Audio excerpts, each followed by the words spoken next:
کسی کو غم دے کر، کسی کو دکھ دے کر، کسی کو تکلیف دے کر سکون کی نیند سونے والوں، اپنے ضمیر کا جنازہ پڑھ لو، تمہارا ضمیر فوت ہو چکا ہے۔ روٹی امیر شہر کے کتوں نے چھین لی، فاقہ غریب شہر کے بچوں میں بٹ گیا، چہرہ بتا رہا تھا کہ اسے مارا ہے بھوک نے، حاکم نے یہ لکھا کہ یہ کچھ کھا کے مر گیا۔ بادشاہ کے دروازے پر ایک فقیر آیا، پھٹے پرانے اس نے کپڑے پہنے ہوئے تھے، اس کا بھی ایک ہی لباس ہے، وہ بھی پھٹ گیا۔ قبلہ جہاں بادشاہ کے کتے بندھے ہوئے تھے وہیں فقیر آ کے بیٹھ گیا، بیٹھ کے کہتا ہے بادشاہ مجھے ایک بات تو بتا۔ کہا جی، کہا اگر میں تیرے دروازے پر ابھی ابھی مر جاؤں، بتا تو صحیح تو میرے ساتھ کیا سلوک کرے گا؟ توجہ طلب بات۔ کہا بادشاہ مثال کے طور پر اگر میں تیرے دروازے پر ابھی ابھی مر بھی جاؤں، بتا تو صحیح تو میرے ساتھ کیا سلوک کرے گا؟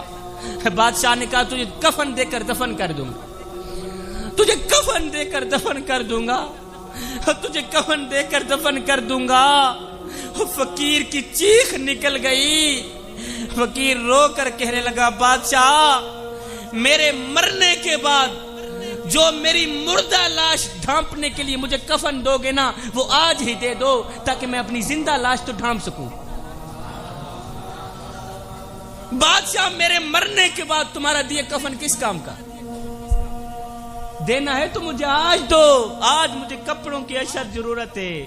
ہائے جس غریب کے بارے میں میرے نبی نے فرمایا تھا میری امت میں سر اٹھا کے چلنا، ہم نے اس غریب کا سر مٹی میں ملا دیا،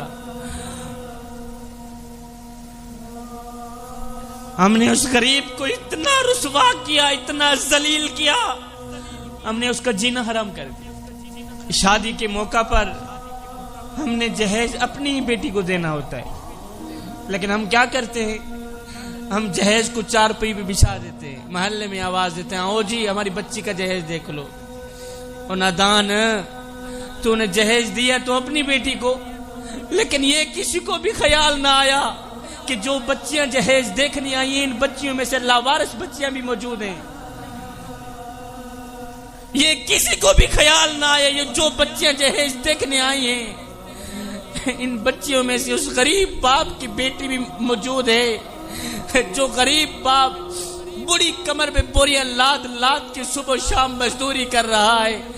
اگر پوچھا جائے بابا جی تجھے نیند نہیں آتی، تو صبح بھی مزدوری کر رہا ہے، شام کو بھی مزدوری کر رہا ہے، رات کو بھی مزدوری کر رہا ہے، تجھے نیند نہیں آتی؟ بابا چیخ کر کہتا ہے بیٹے چپ کر، میں نے اپنی بیٹی کے ہاتھ پیلے کرنے آئے۔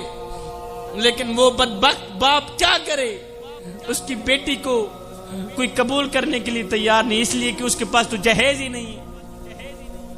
کل تک جس عورت کی قیمت اشرفیوں سے لگتی تھی آج اس کی قیمت جہیز سے لگتی ہے۔ زمانہ بدل گیا مگر انسان نہیں بدلا۔ ہم نے دولت کی نمائش اس طرح کر رکھی ہے، اس طرح کر رکھی ہے کہ غریبوں کا جینا محال کر دیا ہے۔ کروڑوں بار قربان نہ جاؤں اپنے کریم نبی کے اس فرمان پہ کہ میرے کریم نبی نے فرمایا لوگو غریب کے سامنے اپنی دولت کی نمائش نہ کرنا۔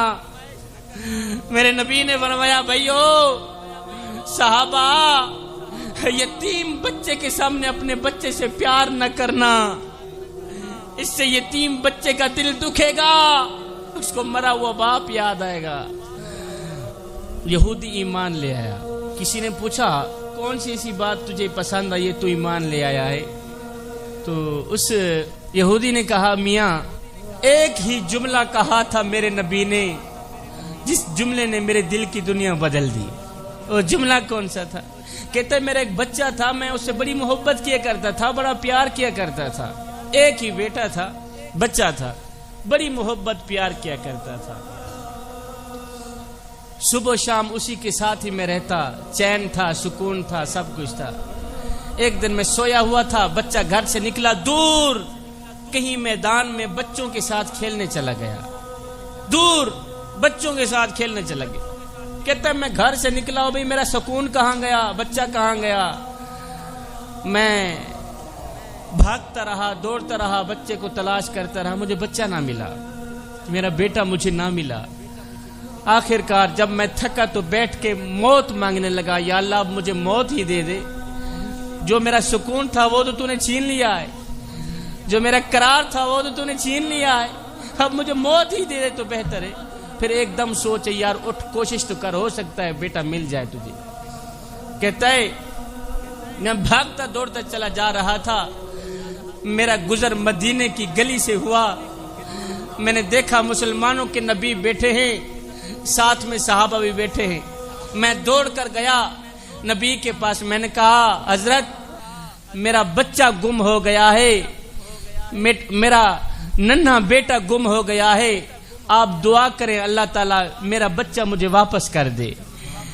تو کہتا ہے قبل اس کے کہ حضور کے دعا کے لیے ہاتھ اٹھتے، وہاں صحابیوں میں سے ایک شخص بیٹھا تھا صحابی، اس نے کہا جی میں نے اس کا بچہ فلاں بچوں میں فلاں میدان میں کھیلتے دیکھا ہے۔ کہتا ہے جیسے ہی میں نے سنا تو دوڑ کر میں جانے لگا، تو پیچھے مسلمانوں کے نبی نے آواز دی بھائی میرے پاس آ۔ جب میں قریب آیا تو میرے نبی نے فرمایا بھائی اپنے بچے کے پاس جا رہے ہو، باپ کے جذبات ہیں، بچھڑا ہوا تیرا بیٹا ہے، جب بیٹے کے پاس جانا تو نام لے کے اسے پکارنا، بیٹا کہہ کر نہ پکارنا، اسے بیٹا کہہ کر۔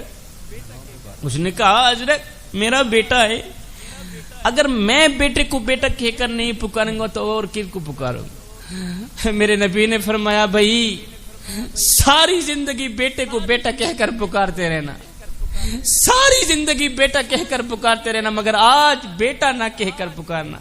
کہا جی وجہ کیا ہے؟ وجہ سنیں۔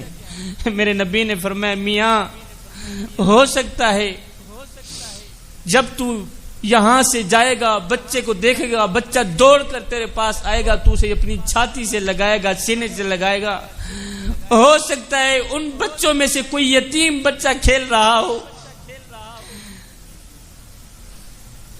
سکتا ہے وہ تیرے جسے باپ کا پیار دیکھ کر اس کو مرا ہوا باپ یاد آ گیا، اور کہیں ایسا نہ ہو اس یتیم بچے کی خوشی ایک دم غمی میں تبدیل ہو گئی۔ میاں بتا تو صحیح اس کا ذمہ دار کون ہوگا؟ ساری زندگی اپنے بیٹے کو بیٹا کہہ کر پکارتے رہنا، مگر آج نہ پکارنا۔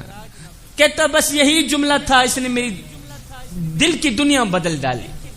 میں گیا میدان میں، میرا بچہ کھیل رہا تھا، میں نے اس کو بلایا اوے ادھر آ، بچہ میرے پاس، میں نے کہا چلا گیا لگ، میں سیدھا حضور کے قدموں پہ بچے کو لے کے آیا، ہائے ہائے آ کے میں بھی حضور کے قدم چومنے لگ گیا، میرا بچہ بھی حضور کے قدم چومنے لگ گیا۔ میں نے کہا میرے حضور، اے میرے کریم نبی، بس اب مجھے کلمہ ہی پڑھا دے۔ کیوں؟ اس لیے کہ جو نبی دنیا میں کسی امتی کو چھوٹی سی تکلیف دینا گوارا نہیں کرتا، وہ کل قیامت کے دن امت کو جہنم میں جاتے دیکھ کر کیسے گوارا کرے گا؟ ہرگز گوارا نہیں۔ فرمایا یتیموں کے سامنے بچوں سے پیار نہ کر۔